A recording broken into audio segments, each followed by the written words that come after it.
October 14, 1943. Schweinfurt, Germany. The sky above the ball-bearing factories churned with contrails and smoke as 200 non-91 Boeing B-17 flying fortresses pushed deeper into German territory than any daylight bombing mission had attempted. The thunder of 1,164 Wright Cyclone engines should have been reassuring, but every man aboard those bombers knew the math. They were flying beyond the range of fighter escort. In approximately 17 minutes, the last P-47 Thunderbolts would reach their fuel limits and turn back toward England, leaving the formation naked for the next 4 hours. Captain Robert Morgan, flying his 30-second mission, watched the escorts peel away and felt his chest tighten. He'd survived this long by having little friends overhead. Now there would be none.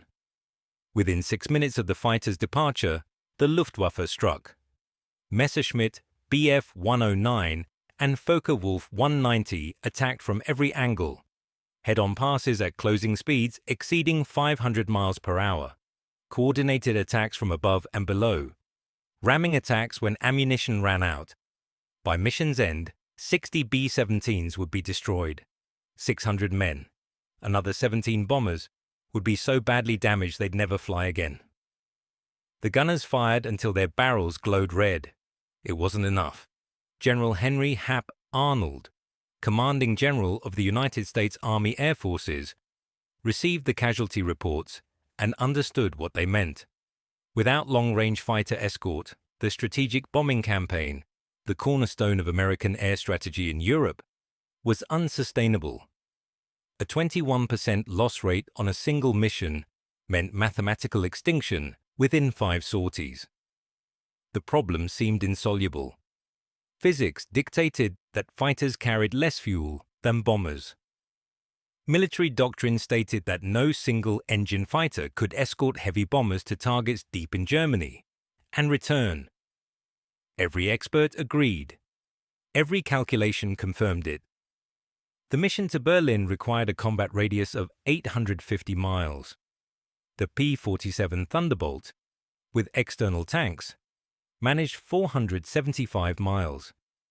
The P-38 Lightning could reach 585 miles. Both were exceptional aircraft. Neither could reach Berlin.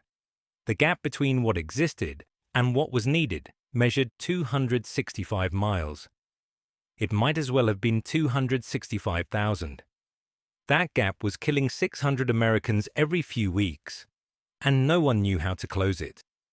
What they didn't know was that a solution already existed: flying reconnaissance missions at low altitude over France, dismissed by the United States Army Air Forces as inadequate for high-altitude combat. A British test pilot, a visionary American air attaché, and a team of engineers were about to prove that the impossible wasn't. The United States entered 1943, committed to a strategy of daylight precision bombing. The theory was elegant. Heavily armed bombers in tight formation could defend themselves against fighter attacks while destroying Germany's industrial capacity. The reality was brutal. From August through October 1943, the 8th Air Force lost 176 heavy bombers, 1,760 trained airmen. The German fighters simply waited beyond the range of American escorts, then attacked with impunity. Luftwaffe pilot Heinz Knoke described the tactic in his diary. "We orbit at 32,000 feet, watching the American fighters turn back. Then we dive." The mathematics were merciless. At current loss rates, the entire bomber force would be eliminated before Germany's industrial capacity was seriously damaged. 3 conventional solutions had been attempted. First, the YB-40, a B-17 converted into a gunship with 14.50 caliber machine guns, was supposed to provide protection. During tests in May 1943, the additional weight made the YB-40s fall behind the formations they were protecting, and they became targets themselves. The program was terminated after 13 YB-40s were lost. Second, Longer-range P-38 Lightnings were deployed, but their twin-engine design made them expensive to produce. $120,000 per aircraft compared to $54,000 for a P-47. Production couldn't keep pace with losses. Third, additional fuel tanks were added to P-47s, extending their range to 475 miles. But this still left a 375-mile gap to Berlin unprotected. Major General Ira Eaker, commanding the 8th Air Force, stated the official position in September 1943. No single engine fighter possesses the range to escort our bombers to their targets in Germany. We must accept losses until the P-38 force can be expanded or rely on Royal Air Force night bombing. Lieutenant General Carl Spaatz, commanding United States Strategic Air Forces in Europe, was more blunt in his October report to Washington. Current loss rates make deep penetration missions untenable. Either we suspend daylight bombing or we lose the war in the air. The human cost had names. Second Lieutenant Robert Patterson, 22, from Nebraska, failed to return from Regensburg. Staff Sergeant James Corrigan, 20, from Boston, died when his bomber exploded over Munster. Technical Sergeant Michael Kowalski, 24, from Detroit, was last seen bailing out over occupied France. Each loss represented years of training, hundreds of thousands of dollars in investment, and the family receiving a telegram beginning, "The Secretary of War desires me to express his deep regret." Time was the enemy. The planned invasion of France required air superiority. Germany's fighter force needed to be destroyed before June 1944. That gave the Allies 8 months. At current attrition rates, the 8th Air Force would cease to exist as an effective fighting force in 6. Ronald Harker, a 32-year-old Rolls-Royce company test pilot from Derby, England, who had never designed fighter aircraft, never held command authority, and never been authorized to make recommendations to foreign air forces, arrived at Duxford Airfield on April 30, 1942, to evaluate an American fighter the Royal Air Force had relegated to low-altitude reconnaissance missions. The North American Mustang Mark I, powered by an Allison V1710 engine, had a reputation. Magnificent below 15,000 feet, mediocre above it. The Allison engine's single-stage supercharger couldn't maintain power at altitude where modern air combat occurred. Harker had flown Spitfires. He knew what high-altitude performance felt like. He expected to be disappointed. He wasn't disappointed by the airframe. During the test flight, Harker noted the Mustang's exceptionally clean lines, its innovative laminar flow wing design, and most remarkably, its internal fuel capacity. The Mustang carried 184 gallons in its wings, substantially more than the Spitfire's 85 gallons. The range was extraordinary. The problem was the engine. Above 15,000 feet, where bombers flew and fighters fought, the Mustang became sluggish, unable to compete with German fighters. Harker landed, shut down, and walked around the aircraft. The observation that formed in his mind seemed obvious in retrospect, but no one had connected these particular dots before. This airframe, with its exceptional range and clean design, mated to a Rolls-Royce Merlin engine with its 2-stage supercharger, would create a fighter that could go anywhere. Harker had spent 7 years testing engines at Rolls-Royce. He understood what the Merlin 61's 2-stage, 2-speed, intercooled supercharger could deliver. 1,390 horsepower at 23,500 feet versus the Allison's 1,150. Horsepower at 11,800 feet. The Merlin maintained power where the Allison faded. The Mustang's efficient airframe would maximize the Merlin's capabilities. Harker wrote his recommendation that evening. His report to Rolls-Royce management stated, "The Mustang airframe represents the finest aerodynamic design currently in production. Fitted with a Merlin engine, this aircraft would exceed 400 miles per hour at 25,000 feet and possess combat radius capabilities unprecedented for a single-engine fighter. He recommended immediate testing. Rolls-Royce engineers were skeptical but intrigued. 5 Mustangs were obtained for conversion. The first Merlin-powered Mustang, designated Mustang X, first flew on October 13, 1942. Test pilot Ronnie Shepard pushed the aircraft to 422 miles per hour at 22,000 feet, nearly 100 miles per hour faster than the Allison version at that altitude. The transformation was complete. The airframe that had been dismissed for high-altitude combat became the fastest fighter in the European theater. But speed wasn't the revolutionary characteristic. The Merlin engine consumed fuel more efficiently than radial engines.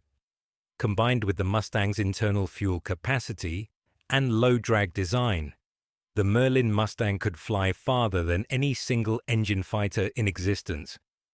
Major Thomas Hitchcock, the American assistant air attaché in London, saw the test results in November 1942.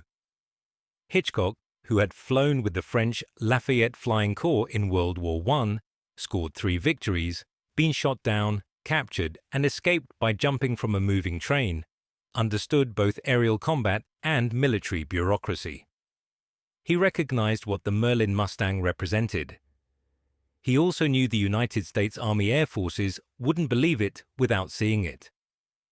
His report to Washington, dated November 29, 1942, stated, "British tests demonstrate that the Mustang airframe, fitted with the Packard-built Merlin engine, achieves performance superior to any fighter in the European theater. Preliminary calculations suggest combat radius exceeding 700 miles with external fuel tanks. This aircraft should be immediately evaluated for bomber escort duties." The report was filed and ignored. Washington was focused on increasing P-47 and P-38 production.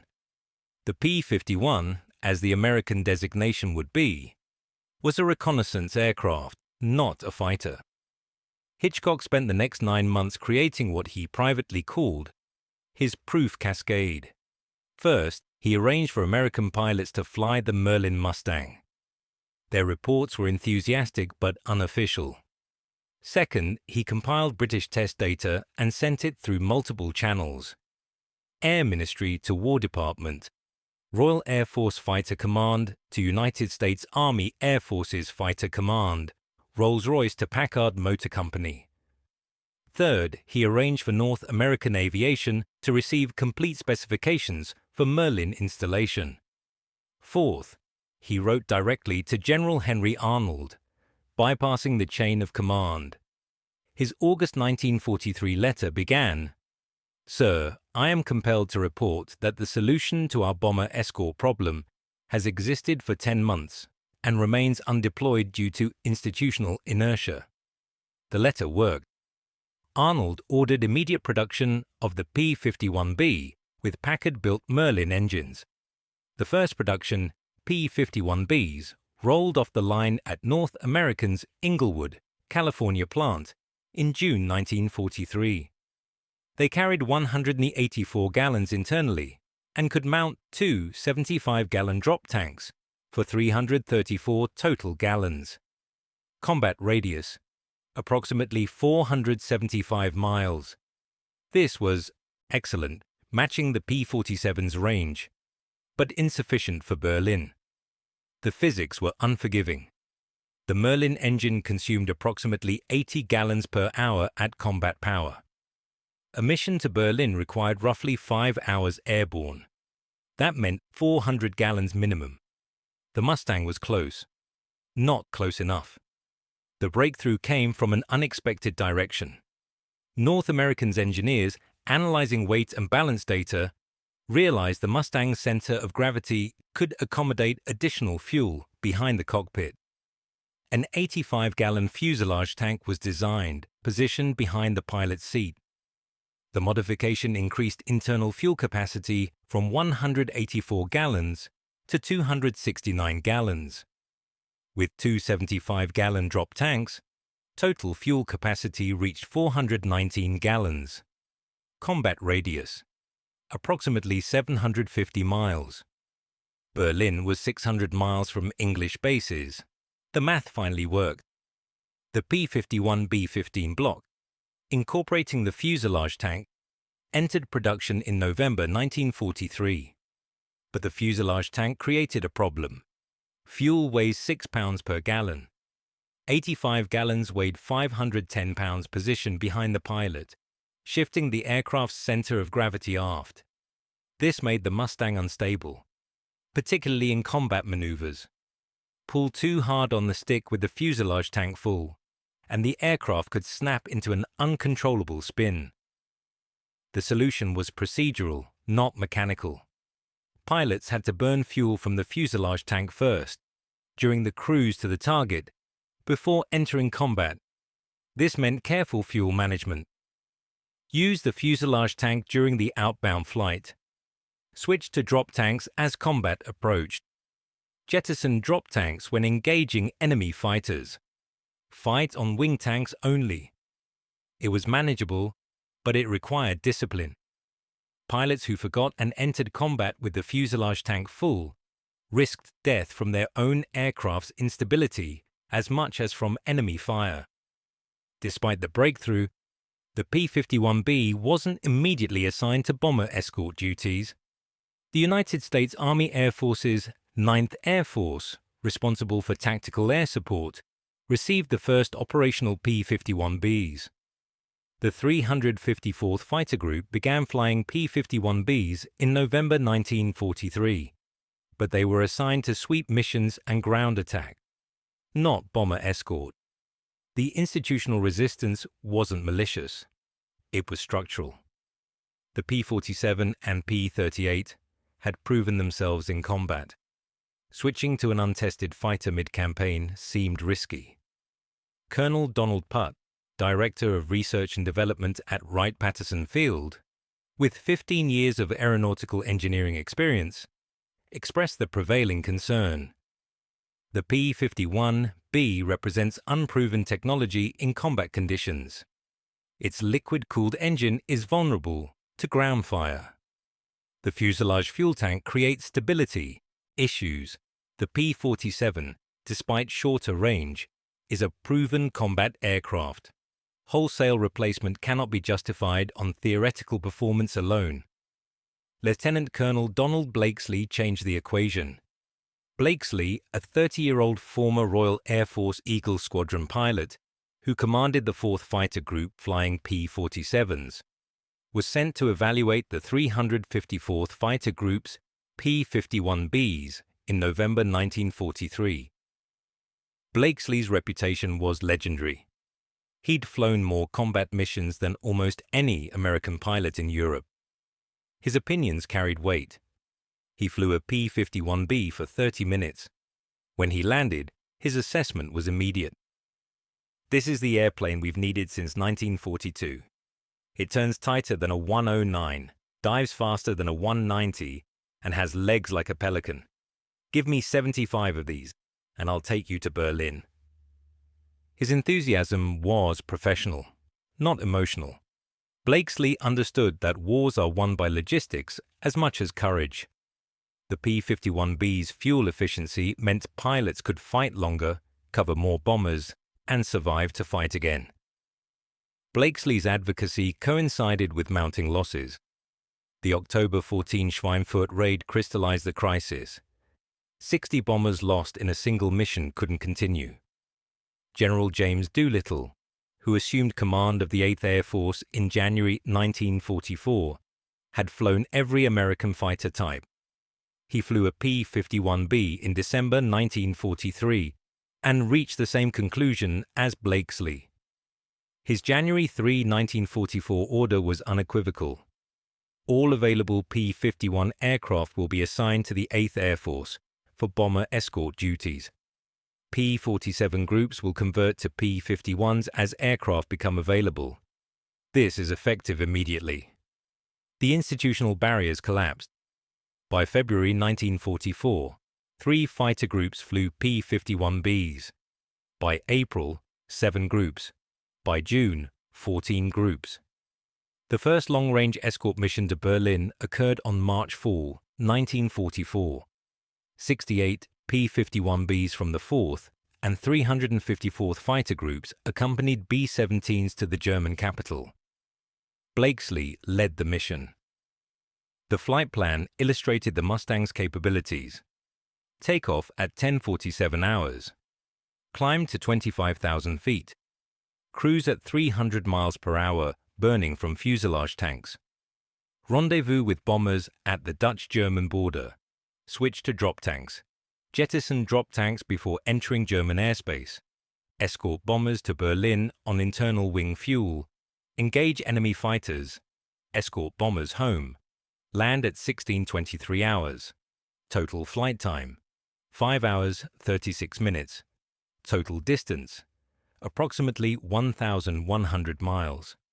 Not a single bomber was lost to fighter attack during the P-51 escorted portions of the mission. Before we continue with how the P-51 transformed the air war over Europe, I need to ask you something important.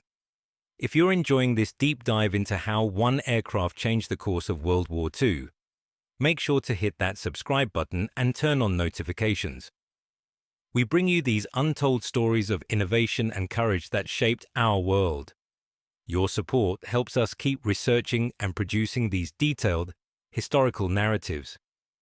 Now, let's see what happened when the Luftwaffe realized they could no longer wait out the American escorts. The transformation occurred within weeks.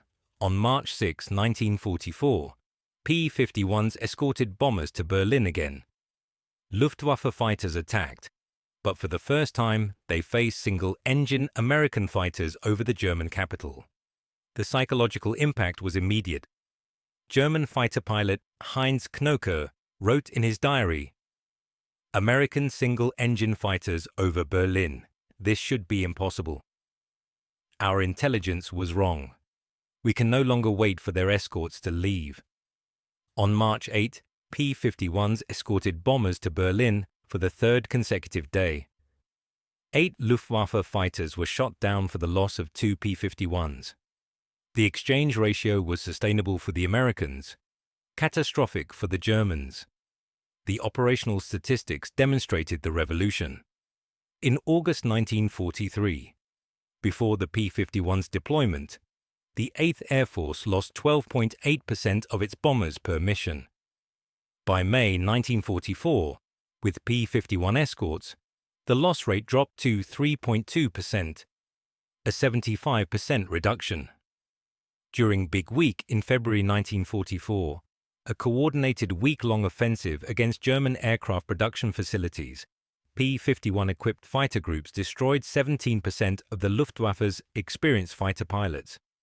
The Germans couldn't replace such losses. Training a competent fighter pilot required 18 months. Germany didn't have 18 months.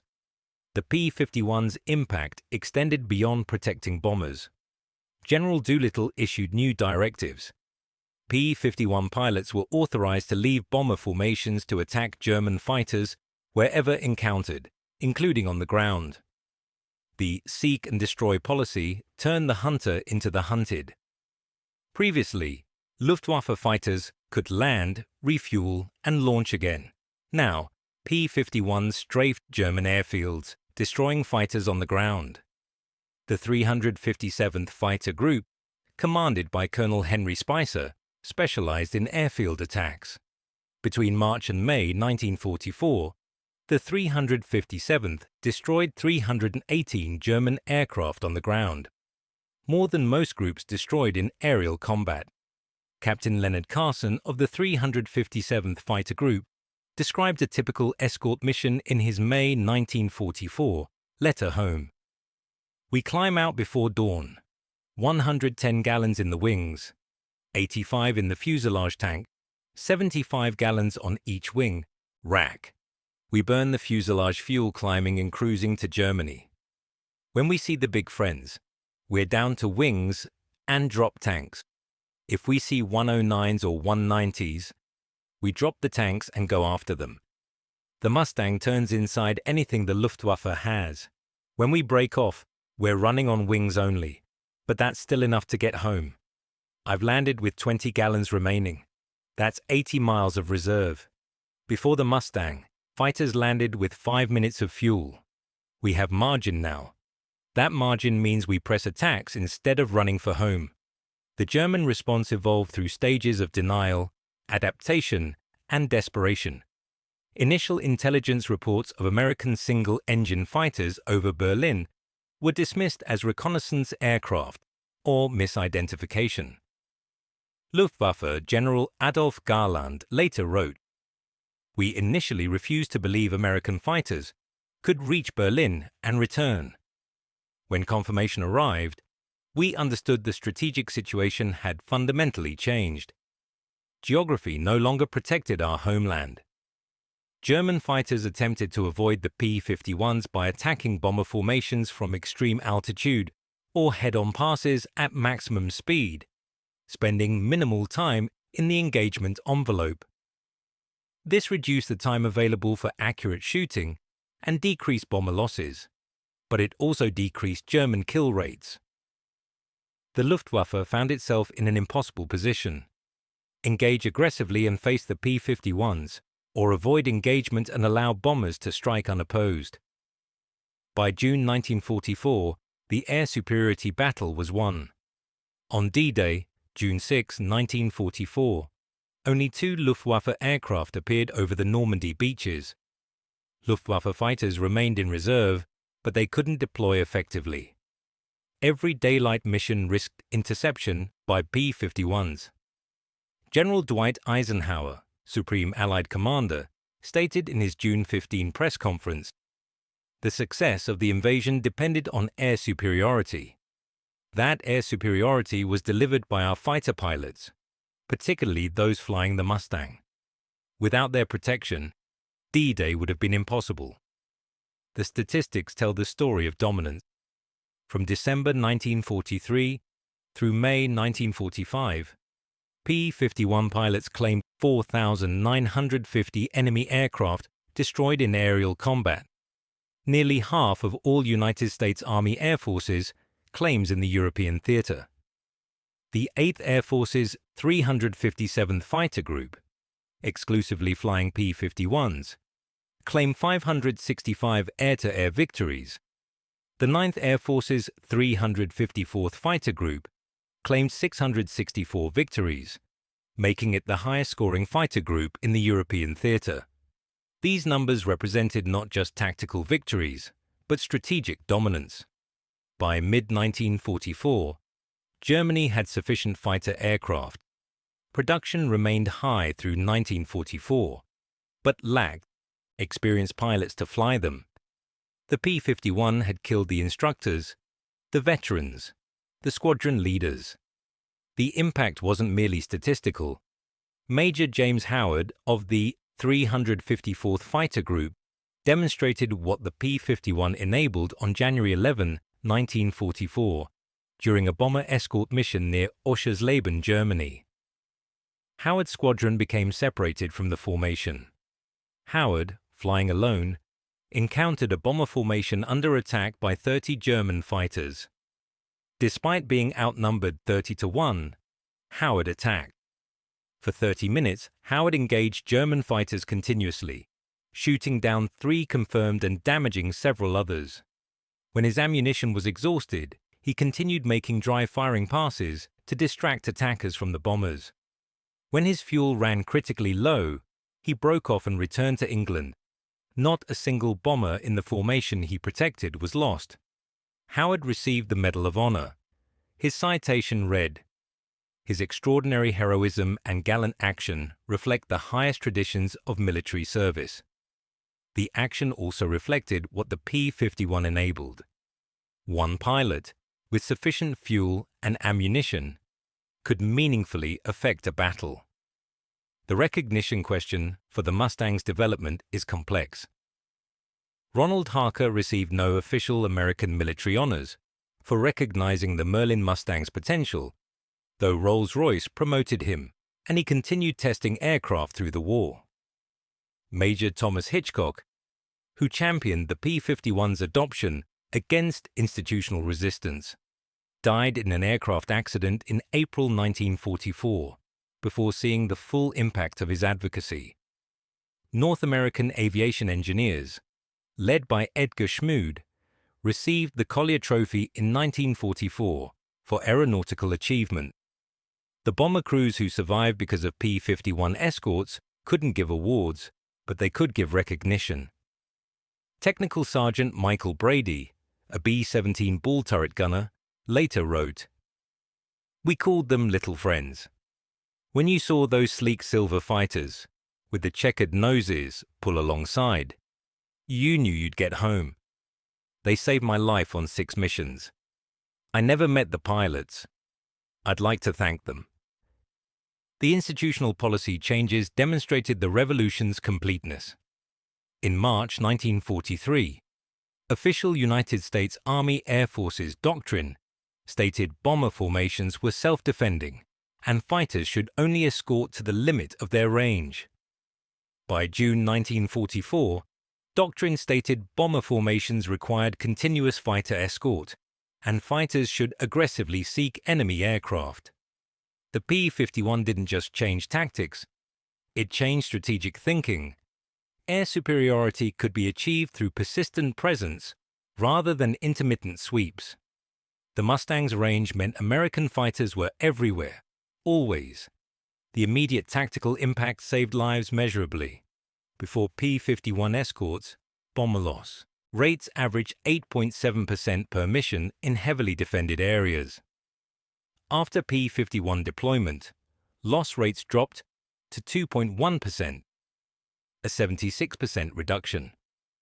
Over the 18 months from January 1944 to May 1945, this reduction represented approximately 3,200 heavy bombers not lost, or 32,000 airmen who survived missions they would have died on without long-range escort. These weren't theoretical saves. They were missions flown, men who returned, families who received their loved ones instead of telegrams. At the operational campaign level, the P-51's range enabled strategies previously impossible. The oil campaign, targeting German petroleum refineries and synthetic fuel plants, required deep penetration strikes against heavily defended targets. Before the P-51, such missions resulted in unsustainable losses. With P-51 escorts, the oil campaign proceeded methodically. Between May and September 1944, German aviation fuel production dropped from 180,000 tons monthly to 17,000 tons. By January 1945, Luftwaffe operational sorties decreased by 90%, not from lack of aircraft, but lack of fuel. The P-51's range made this campaign feasible. At the war-level strategic perspective, the P-51 contributed to Allied victory by achieving air superiority 8 months before the Normandy invasion. This timing was critical. The invasion required 3 months of preparation, visible to German intelligence. Without air superiority, German forces could reinforce and fortify defenses. With air superiority, Allied preparations proceeded unobserved, and German reinforcements were interdicted. Post-war analysis by the United States Strategic Bombing Survey concluded, the achievement of air superiority by June 1944 was essential to invasion success. The P-51 Mustang was the decisive factor in achieving that superiority. The historical long-term impact transformed aerial warfare doctrine.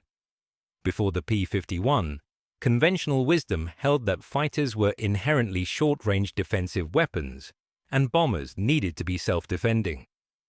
The Mustang proved fighters could operate offensively at strategic distances. This principle influenced post-war fighter design. The F-86 Sabre, F-100 Super Sabre, and every subsequent American fighter emphasized range as much as speed or maneuverability. The doctrinal shift from fighters defend bombers to fighters control airspace originated with P-51 operations over Germany. The P-51's descendants serve today across multiple domains. The P-51's laminar flow wing technology informed the design of the F-86 Sabre, the first swept-wing American jet fighter. The emphasis on fuel efficiency and range influenced the F-15 Eagle's design, which prioritizes combat radius, modern fighter doctrine, emphasizing persistent presence and offensive counter-air operations, descends directly from tactics developed by P-51 pilots in 1944.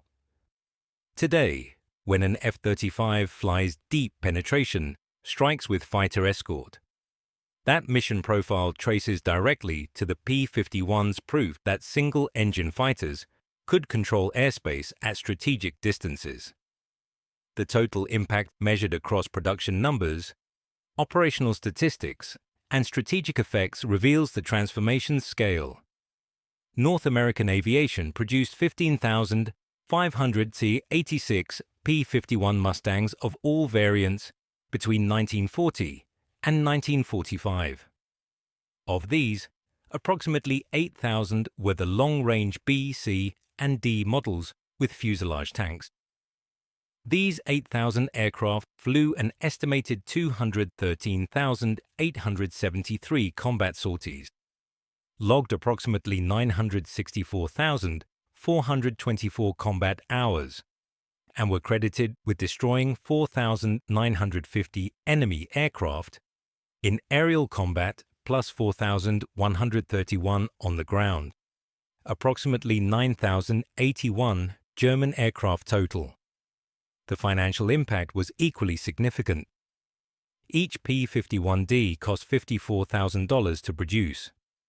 Each B-17 bomber cost $240,000. The 3,200 bombers saved by P-51 escorts represented $768 million in preserved equipment, not counting the $10 million in training costs per trained bomber crew. The knowledge and cultural spread extended beyond military applications. After the war, P-51s became the foundation of air racing, with modified Mustangs setting speed records through the 1950s and 1960s. The aircraft demonstrated that civilian pilots could fly high-performance military aircraft, democratizing advanced aviation. P-51s served in air forces of 35 nations, spreading American aviation doctrine globally. Israeli P-51s fought in 1948 and 1956.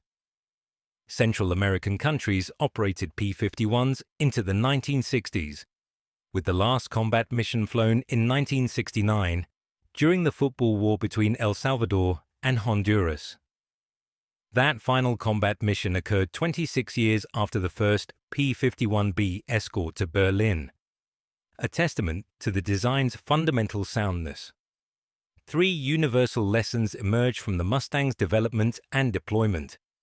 First, organizational resistance to innovation persists even when solutions are proven. The Merlin Mustang flew in October 1942, but wasn't deployed as a bomber escort until March 1944. 18 months of institutional inertia while bombers died.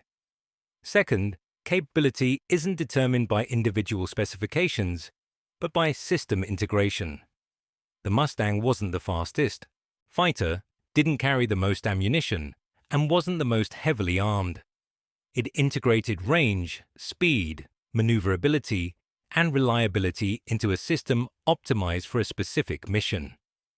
Third, strategic problems sometimes required combining existing technologies in new configurations rather than inventing new technologies. The P-51B's breakthrough came from adding a fuel tank and swapping engines, incremental improvements that created revolutionary capability. These lessons apply beyond aviation. Modern innovation often fails not from technical inadequacy, but from institutional resistance. The smartphone wasn't the first mobile phone, touchscreen, or portable computer. It was the integration of existing technologies into a new configuration.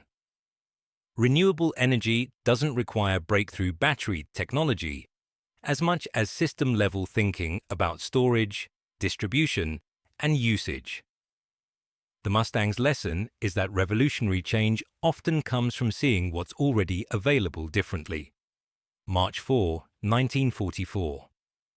Berlin, Germany. The sky above the German capital filled with B-17 bombers dropping 2,048 500-pound bombs on the Erkener ball-bearing plant. Messerschmitt Bf-109s climbed to intercept, their pilots confident. American bombers had never reached Berlin with fighter escort. The shock came at 32,000 feet. 68 silver fighters, with checkered noses, swept through the German formation. P-51 Mustangs, 600 miles from their English bases, with enough fuel to fight and return home. Captain Donald Blakesley, leading the 4th Fighter Group, rolled into a diving attack and pressed his radio transmit button. "Okay, Cobweb Squadron, let's show them how far little friends can fly." The mission marked a turning point. Geography no longer protected the Third Reich. American fighters could go anywhere, stay as long as needed, and return. The impossible had become routine. Thomas Hitchcock never saw that mission. He died in a crash 4 months later. His efforts to overcome bureaucratic resistance brought the P-51 to bomber escort duty 8 months earlier than institutional momentum would have.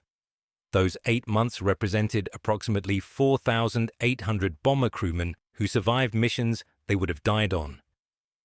Edgar Schmude, the North American aviation chief designer who created the Mustang's revolutionary airframe, lived until 1985. He watched his aircraft evolve from warbird to legend to icon. In a 1980 interview, Schmude reflected, "We built the P-51 to be fast and efficient. We didn't know it would change aerial warfare.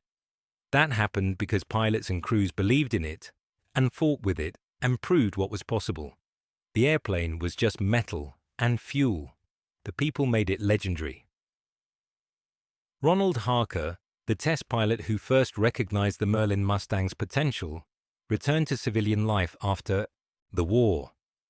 He never received American military decorations, though he was honored by the British aviation community. His 1942 observation that the Mustang airframe and Merlin engine belonged together saved thousands of lives. In a 1976 interview for an aviation history project, Harker was asked if he understood the impact of his recommendation. He paused, then said, "I was a test pilot. I flew the airplane, saw what it could do, and reported the facts. Others made it happen. The bomber crews who came home because of P-51 escorts, they're the story, not me. I just flew an airplane one afternoon in 1942 and noticed it had rather nice legs." The final insight belongs to the bomber crews themselves. They understood better than anyone what the P-51 meant. Second Lieutenant Robert Morgan, who survived the Schweinfurt raid on October 14, 1943, flew 23 more missions with P-51 escorts. In his memoir published in 1988, Morgan wrote, "The day the Mustang showed up changed everything. We went from wondering if we'd survive each mission to knowing we probably would." That psychological shift mattered as much as the tactical advantage. We fought better because we believed we'd get home. The little friends gave us that belief. They gave us our futures back. Today, 78 P-51 Mustangs remain airworthy worldwide, maintained by dedicated owners and restoration groups. These flying museum pieces perform at air shows, preserving the roar of the Merlin engine and the sight of the sleek fighter that won air superiority over Europe.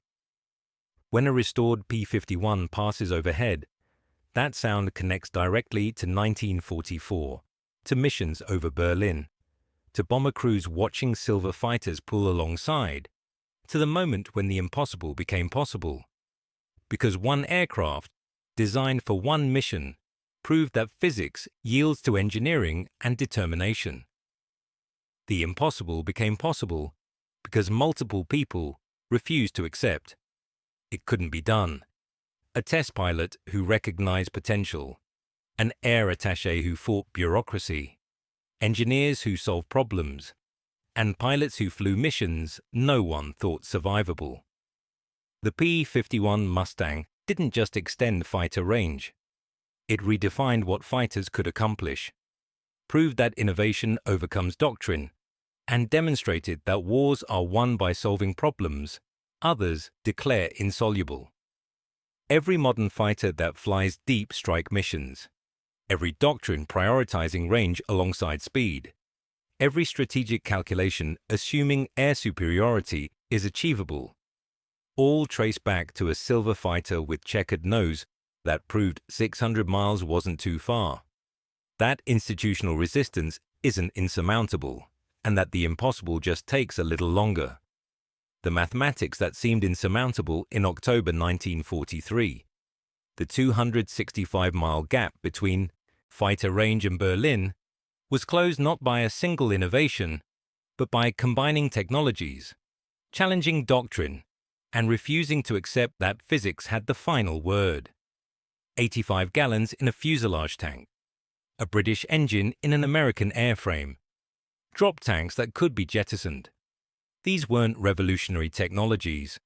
They were existing capabilities integrated by people who believed the impossible wasn't.